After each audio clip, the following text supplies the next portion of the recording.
할렐루야. 오늘도 주님의 은혜가 함께 하시는 우리 성도님들 되시기를 축복합니다. 오늘 이사야 6장의 말씀 같이 하나님의 말씀 나누겠는데요. 이사야가 부르심을 받은 소명이 오늘 이사야 6장 말씀에 나타나 있습니다. 이 우시야 왕이 있었는데 초반에는 선한 왕이었는데 가면 갈수록 이제 왕이 타락했어요. 그래서 이 우시야 왕이 죽던 때에 이사야가 보게 됐는데 천상회의에 그 하나님의 놀라우신 그 보좌에 있는 그 천상회의에 이사야가 보게 되는 것입니다. 6장 1절에 보시면 주께서 높이 들린 보좌에 앉으셨는데 그의 옷자락은 성전에 가득하였다, 이렇게 기록되어져 있습니다.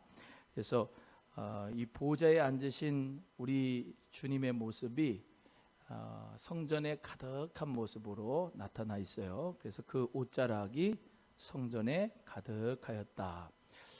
그것은 이제 하나님의 임재하심과 그의 어미하심이 성전에 가득한 것을 의미하고 있습니다. 2절에 스랍들이 모시고 섰는데 각기 6날개가 있어 그 둘로는 자기 얼굴을 가렸고 그랬죠. 이제 천사들 중에 스랍 천사가 있는데 이 스랍 천사들은 6날개를 가지고 있습니다. 이 스랍이라고 하는 말 뜻은 이제 불타다라고 하는 뜻이에요. 그래서 그만큼 이제 열정적으로 하나님을 섬긴다라고 하는 뜻을 이제 가지고 있는 거죠. 그래서 천사들이 여러 종류죠. 여러 종류예요. 그룹 천사도 있고 가브리엘 천사도 있고 또 여기 나오는 스랍 천사가 있는데 6날개를 가지고 둘로는 자기 얼굴을 가리고 둘로는 자기의 발을 가리고 둘로는 날았다 그랬습니다. 그래서 3번 외치는데 거룩하다 거룩하다 거룩하다 하며 하나님을 부르게 되죠.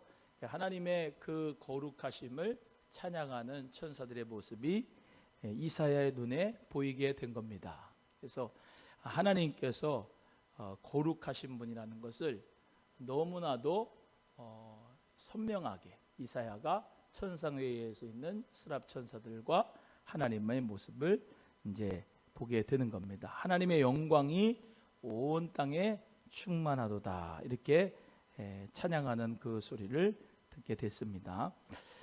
우리가 기도를 하면은 하나님의 그 천상회의에 참석할 수 있는 역사도 있습니다.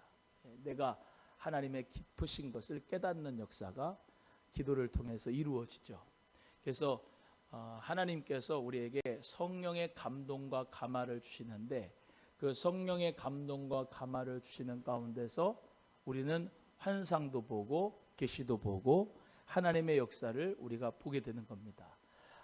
이것을 체험하지 못한 사람은 신비주의다 그러고 또 이상하다 그런데 오늘 다니엘을 통하여서 하나님 말씀을 새벽에 같이 나눴던 것처럼 다니엘, 하나냐, 아사랴 뭐 이렇게 또 하나냐, 아사엘, 이사랴 뭐 이렇게 해가지고 이제 친구들이 있는데 그 세 친구들은 재주도 있고 지식도 있고 뭐 다 있었지만은 다니엘에게 독특하게 하나님이 주신 게 있었는데 그게 환상과 계시를 깨닫는 역사였습니다. 그래서 하나님께서 우리 모두에게도 하나님의 비전과 계시를 보여줄 때가 있다는 것을 우리가 믿고 또 하나님을 제한하지 말고 오늘 이 이사야 같이 정말로 천상회의에 참석할 수 있는 역사가 기도 시간에도 있어지기를 주의 이름으로 소원합니다. 그래서 이 하나님의 역사는 제한을 두면 안 돼요. 그래서 하나님의 역사는 내가 제한을 시켜버리면은 딱 그만큼만 이제 하나님이 역사를 하시거든요. 그래서 나는 은사는 받지 않을 거야 라고 하는 그런 마음 가운데 딱 닫아놓고 있으면 은사가 임하지 않아요. 그런데 하나님 역사 가운데서 정말로 나도 하나님 앞에 여러 가지 은사를 받아서 하나님 앞에 영광을 돌리면서 쓰임 받으리라 라는 마음 가지고 기도하고 주님 앞에 나아가면은 하나님께서 구하는 자에게 은사를 성령의 선물을 주시는 줄로 믿습니다. 그래서 오늘 본문의 말씀에 이사야도 이렇게 하나님의 보좌 앞에 계시고 그 옷자락이 성전에 가득하고 스랍 천사들이 두 날개로는 이제 얼굴을 가리고 또 발을 가리고 두 날개로는 날아다니는 그런 모습을 보면서 하나님의 거룩하심, 그 하나님의 거룩하심을 알게 되고 깨닫게 된 거죠. 그런데 보세요. 하나님의 거룩하심을 이게 보게 되면은 반응이 어떻느냐?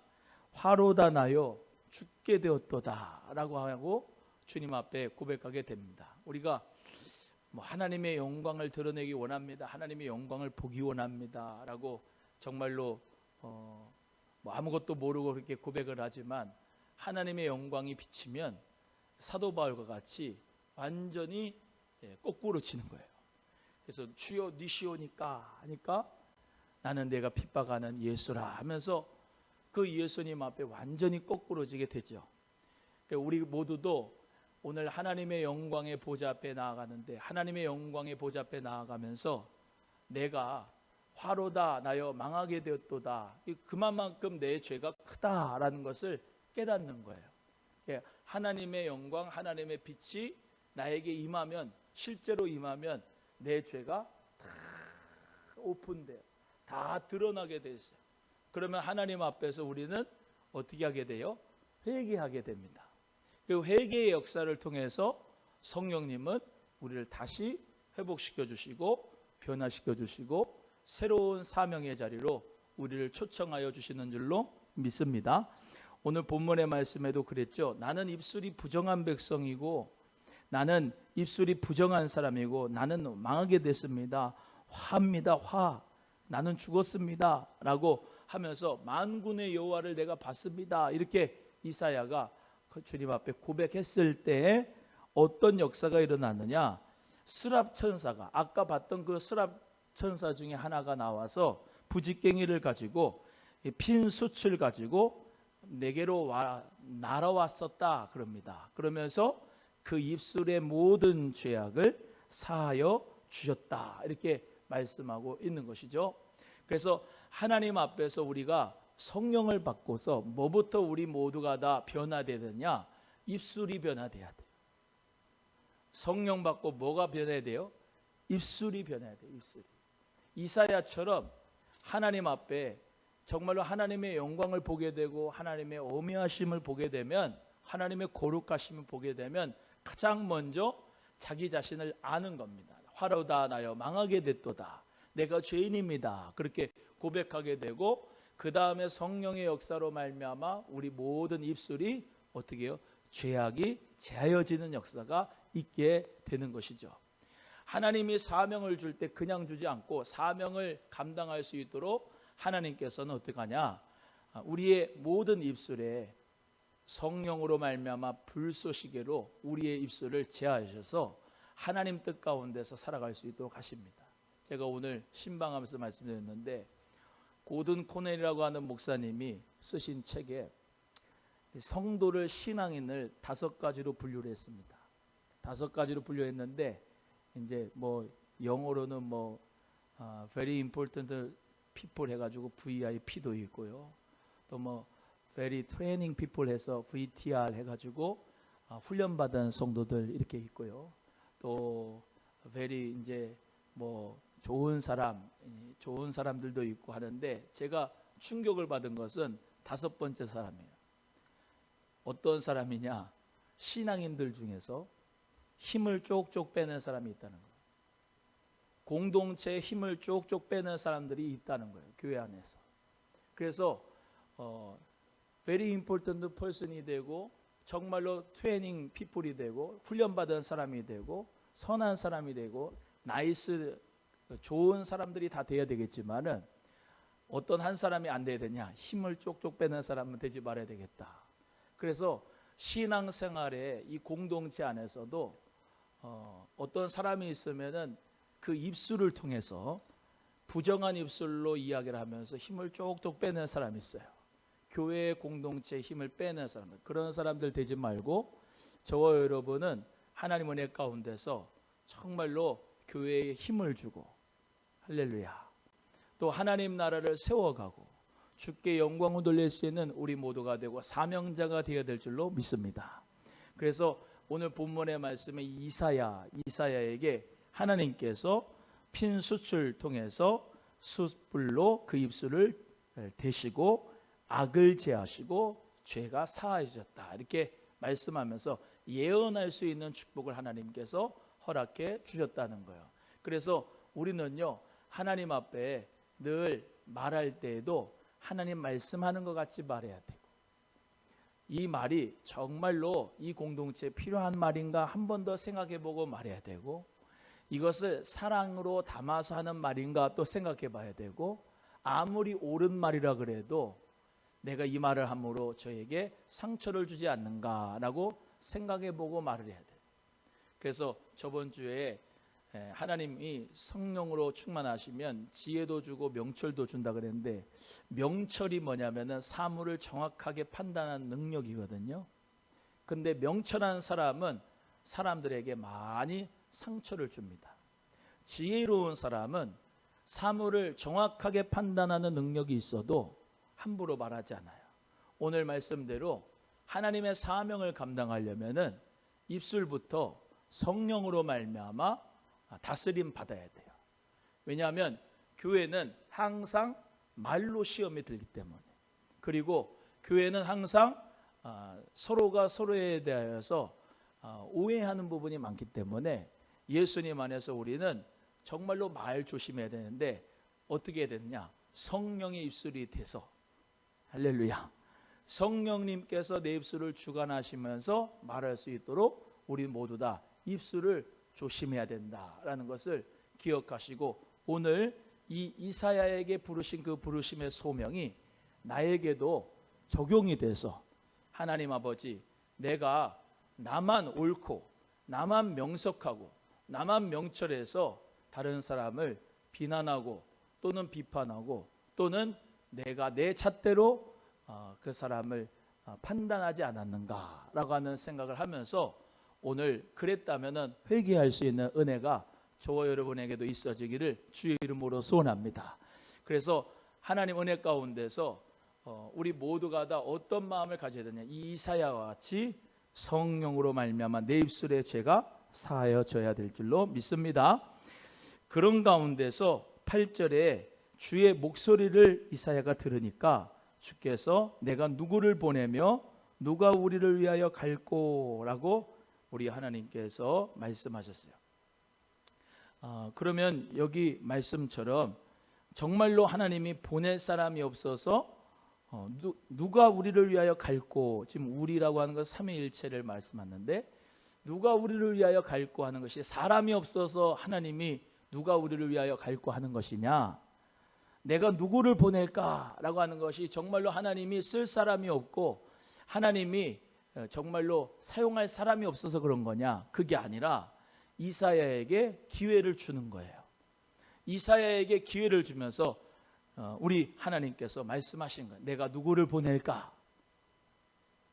누가 우리를 위하여 갈까? 막 이런 거죠. 우리가 이제 자녀를 키우다 보면은 아버지도 어머니도 얘를 돈을 주고 싶고 용돈을 주고 싶은데 한번 이제 시험해 보는 거죠. 또 그리고 잘하나 안 하나 보기도 하는 거지 않습니까? 야, 누가 나 안마 좀 해줄래? 누가 아빠를 위해서 엄마를 위해서 저 라면 하나 좀 사다 줄래? 그 왜 그러느냐? 심부름값 주려고, 축복해 주려고. 그러니까 하나님의 마음을 우리가 알아야 된다는 거죠. 실제적으로 하나님께서 사람이 없어서, 사역자가 없어서 우리를 부르시는 게 아니거든요. 하나님은 우리를 축복하시기 위해서 사역자로, 사명자로 부르시는 거예요. 아멘입니까? 그래서 우리 하나님께서 동일하게 이사야를 부르는 것처럼 우리를 부르시는 거예요. 누가 나를 위하여 좀 갈래? 누가 우리를 위하여서 갈래? 누가 우리를 위하여 갈고 내가 누구를 보낼까라고 주님께서 말씀하시는 거예요. 그러니까 이것을 1인칭의 입장에서, 받는 자의 입장에서 볼 것이 아니라 지금 베푸는 자의 입장에서, 하나님의 입장에서 이 말씀을 받아들여야 된다는 거죠. 그래서 갈 사람이 없나 보네, 그러니까 나를 보내시려고 하나 보네, 그게 아니라 하나님이 나에게 축복의 기회를 주신다는 거죠. 하나님 앞에 순종을 하면은 하나님께서 그게 축복이고 또 나에게 주시는 기회고 은혜일 텐데, 그것을 오해한단 말이죠. 제가 늘 말씀드리잖아요. 내가 아쉬운 거지 하나님이 아쉬운 게 아니라고. 하나님은 쓸 사람이 많아요. 이해가 되시면 아멘. 하나님은 하나님의 일을 하시는데요, 하나님이 하셔요. 하나님이 하시는데 하나님이 어떤 사람을 쓰느냐, 이것은 하나님의 전적인 주권 안에 있어요. 그런데 오늘 본문의 말씀처럼 하나님이 이사야에게 이렇게 말씀하시는 거예요. 소명을 주시는 거예요. 내가 누구를 보낼까? 누가 우리를 위해서 갈까? 그러니까 이사야가 똑똑하지요. 하나님 앞에 정말로 지혜로운 거예요. Here I am, 제가 여기 있습니다. 저를 보내주옵소서. 할렐루야. 그게 축복이라는 거예요. 하나님이 주신 사명을 감당하는 게 우리가 정말로 축복을 받아서 사명을 감당하는 거지, 내가 피곤하고 또 내가 정말로 시간을 빼앗기는 일이고 내가 인생에 정말로 하나님이 고통을 주려고 나에게 사명을 주시는 게 아니라 이 말이에요. 그래서 저와 여러분이 오늘 이 시간에 딱 한 가지만 잘 깨달았으면 좋겠어요. 하나님은 나에게 축복 주시기 위하여 사명을 주신다. 하나님은 나를 축복 주시기 위해서 소명하신다. 그것을 꼭 믿으시는 여러분 되기를 주님의 이름으로 간절히 소원합니다. 우리 이 하나님께서 이사야에게 이렇게 소명을 하시는데도 하나님께서 다 알고 계세요. 뭐냐? 내가 너를 통해서 입술의 죄악을 모두 다 제하여서 너에게 나의 말을 두었는데, 그 말을, 나의 말을 전할 때 이 백성이 그냥 회개가 막 일어나고 막 그냥 변화가 일어나고 막 하나님 앞에 애통함의 역사가 있어서 돌아오면 좋겠는데 그렇지 않을 거야 라고 하나님께서 미리 말씀하시는 거예요. 9절입니다. 여호와께서 이르시되 가서 이 백성에게 이르기를 너희가 듣기는 들어도 깨닫지 못할 것이요 보기는 보아도 알지 못하리라 하여. 10절에 이 백성의 마음을 둔하게 하며 그들의 귀가 막히고 그들의 눈이 감기게 하라. 염려하건대 그들이 눈으로 보고 귀로 듣고 마음으로 깨닫고 다시 돌아와 고침을 받을까 하노라 하시기로. 이 사람들이 너무나도 무지몽매한 거죠. 하나님의 말씀을 들어도 깨닫지 못하고 하나님의 말씀을 듣기는 들어도 깨닫지 못하고 보기는 보아도 깨닫지 못하는 그런 지경 가운데 있다라는 것을 하나님이 미리 말씀하시는 거예요. 그래서 이 이사야는 너무 답답한 겁니다. 왜 이렇게 깨닫지를 못할까? 빨리 깨닫고 하나님 앞에 돌아오면 좋겠는데 하나님은 또 그렇게 말씀하시는 거예요. 얘네들이 이스라엘 백성이 너가 외쳐도 그렇게 확 변하지 않을 것이다 라는 것을 말씀하면서 11절에 뭐라고 그러냐면 어느 때까지입니까 주여? How long? 언제까지입니까? 라고 물어보는 거예요. 주여 언제까지 이들이 듣지 않겠습니까?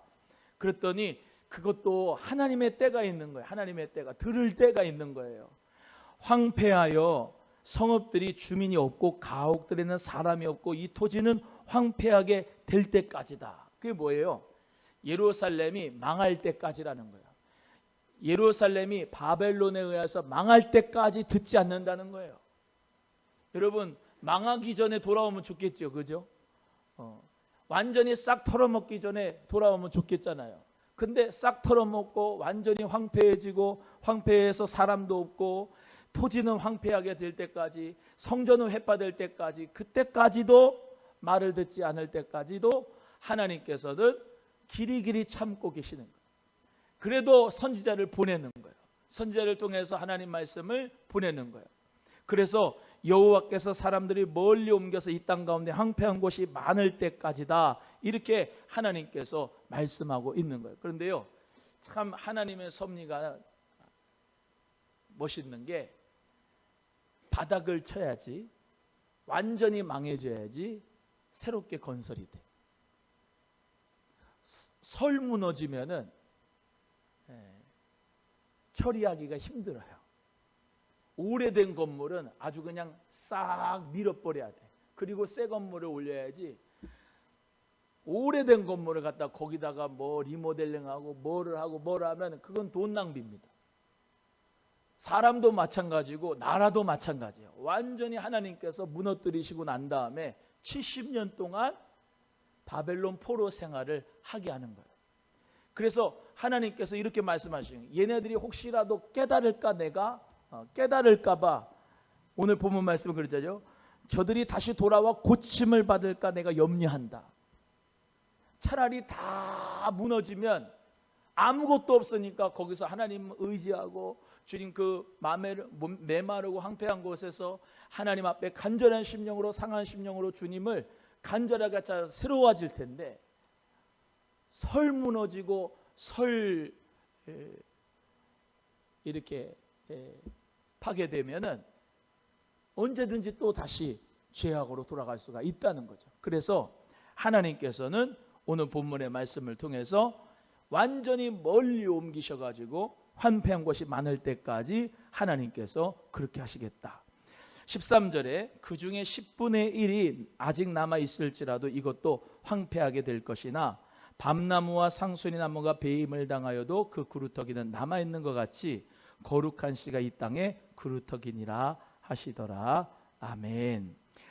나무를 완전히 베도요, 그 밑에는 그루터기가 있습니다. 그루터기. 그 그루터기는 남아있는 자를 의미합니다. 그러니까 하나님께서 바벨론을 통하여서 예루살렘을 완전히 황폐하게 만들고 멸망을 시켰지만은 하나님께서는 남은 자를 다시 돌아오게 해서 새로운 성전을 건축하게 하고 새롭게 하나님께서 회복하시는 역사를 주시는데, 그 사람들이 누구다? 이 땅의 그루터기다 그랬어요. 그래서 영어로는 홀리 시드라고 하는데, 거룩한 씨, 홀리 시드가 홀리 시드 is in the swamp in the land 라 그래가지고 이 땅의 그루터기가 바로 그 거룩한 씨다 이렇게 말씀하고 있는 거예요. 그러니까 하나님께서 보실 때는 아주 거룩한 씨인데 요게 남아가지고 어떻게 해요? 다 배임을 당해도 거기서 또 새싹이 나오는 것처럼 하나님께서 그 남은 자들을 통해서 이스라엘을 회복하시겠다라고 말씀하시는 거예요. 그래서 저와 여러분도 이 귀한 홀리시드가 이 땅의 거루터기가 다 될 수 있기를 주의 이름으로 소원합니다. 하나님이 보실 때에는 가나안의 7 족속들은 다 진멸을 해야 돼요. 그리고 이스라엘 백성들이 그 사람들하고 통혼을 하지 말고 그냥 거룩한 사람들끼리 거기서 거룩한 집을 짓고 거룩한 생활하면서 하나님의 거룩하심을 나타내야 되는데, 이스라엘 백성들이 거기 가서 사람의 딸들 가나안 원주민들과 함께 같이 통혼을 하면서 혼합주의가 됨으로 말미암아 하나님의 거룩하심이 상쇄됐어요. 그러면서 그 우상들을 다 가지고 와서 섬기게 됐어요. 마찬가지예요. 하나님께서는 우리 모두를 사랑하시는데 하나님의 축복의 역사가 있으려면은 하나님의 때가 반드시 도래하는 거예요. 이 나라 민족도 하나님이 보실 때 코로나로 말미암아 싹 밑바닥을 깔게 하신 다음에 하나님이 새롭게 하시는 거예요. 그루터기들 정말로 새롭게 하시는 역사가 우리 이 나라 민족에게도 반드시 있어야 될 줄로 믿습니다. 혼합주의는 하나님이 싫어하는 거예요. 하나님은 거룩함을 좋아해요. 오늘 이 말씀의 키포인트는 거룩함, 처음 거룩함부터 끝까지 거룩함입니다. 여러분, 이 시대 속에서 교회도 많고 예수 믿는 사람도 많고 다 많은데 뭐가 중요하느냐? 하나님의 거룩하심을, 그 거룩한 영향력을 발휘할 수 있는 참 교회, 참 목사, 참 진짜 예수 그리스도 믿는 사람들이 필요한 시대가 지금 이 시대라고 저는 믿습니다. 그래서 여러분 모두가 다 내가 하나님 앞에 남은 자가 되어야 되고, 내가 하나님 앞에 홀리시드가 되어야 되고, 내가 하나님 앞에 이 땅의 그루터기가 돼서 할렐루야, 정말로 그 그루터기라 할지라도 완전히 배임을 당하여도 거기서 새로운 싹이 일어나서 새로운 역사가 일어나고 새로운 나무가 되고 열매가 맺혀가지고 하나님의 영광을 드러내는 것처럼 여러분, 하나님께서는 도려낼 때는 과감 없이 도리내신다. 하나님이 사랑의 하나님이라고만 우리가 생각하지 않습니까? 하나님이 사랑의 하나님이지만 한 속성이 더 있는데 그건 공의로운 하나님이고 심판의 하나님입니다. 그래서 이 간과하지 말아야 되는데 이 은혜의 방편이 세 가지예요. 루이스 볼컵이 얘기한 게 세 가지인데 첫 번째 말씀, 두 번째는 성례고 세 번째 그 권징이에요. 권징. 권징이 뭐냐면 이단이 있거나 암적인 존재가 공동체에 있으면 걷어내버리는 겁니다. 그런데 거기서부터 하나님께서는 새롭게 또 일을 시작하시는 거예요. 썩은 사과가 같이 있으면 그 사과, 건강한 사과 다 썩습니다. 그러면 그것으로 말미암아 다 썩어 문드러져 가지고 그냥 못 먹을 사과가 될 바에는 그 썩은 사과를 치워버리는 거예요. 음식물에 갖다 버리고 건강한 거는 건강한 것끼리 같이 다 있게 만들어주는 거예요. 또 말씀드립니다. 하나님께서는 우리 모두를 사랑하시는데 하나님의 그 사랑뿐만 아니라 하나님은 공의 안에 사랑이 있고 사랑 안에 공의가 있는 분이라는 것을 기억하시고 우리 모두가 다 주님의 거룩한 공동체 또 하나님의 나라 우리 모두가 세워가기 위해서 하나님 앞에 맺고 끊는 것도 잘하고 할렐루야. 또 하나님 은혜 가운데 분별력이 있어서 정말로 좋은 사과, 건강한 사과, 썩은 사과를 분별할 수 있는 사람이 되어야 되고 하나님 은혜 가운데 배임 당하여도 꺾임 당하여도 그것이 다시 새로 시작하여도 하나님께서는 그 그루터기를 통해서 홀리시드를 통해서 새로운 역사를 일으키신다는 것을 우리는 모두 다 믿어야 됩니다. 그래서 하나님 은혜 가운데서 정말로 이 건강하신데 암을 한번 겪어보면 암은 그것도 세포라고 그래 너 암세포도 같이 살아야지 너도 잘 먹고 살아라 그래야 됩니까? 아니면 항암 치료를 하든지 뭘 하든지 암세포는 다 죽여버려야 됩니까? 암세포는 죽여버려야 되고 완전히 도려내야 돼요. 그래야 살아요. 오늘 본문의 말씀에 이사야는 성령으로 말미암아 그 입술에 모든 부정함이 사라지고 거룩함의 말씀만 담아주셨어요. 예레미야도 1장 4절에 보시면은 하나님께서 모태에 있기 전부터 하나님이 선지자로 선택했고 복중에 있을 때부터 하나님이 선지자로 선택해서 하나님의 일을 감당할 수 있도록 예레미야를 불러주셨다 그랬습니다. 그래서 그 예레미야는 나는 아이라 말할 줄 모릅니다 해도 하나님께서 그 입에 하나님의 말씀을 두어서 그가 이야기하는 모든 예언과 말씀을 하나님이 땅에 떨어지지 않게 만들어 주셨다고 하셨어요. 그래서 우리는 하나님의 말씀을 입에다 담아서 할렐루야 세상에 있는 말이 아니라 하나님의 말씀을 담아서 또 말씀드립니다.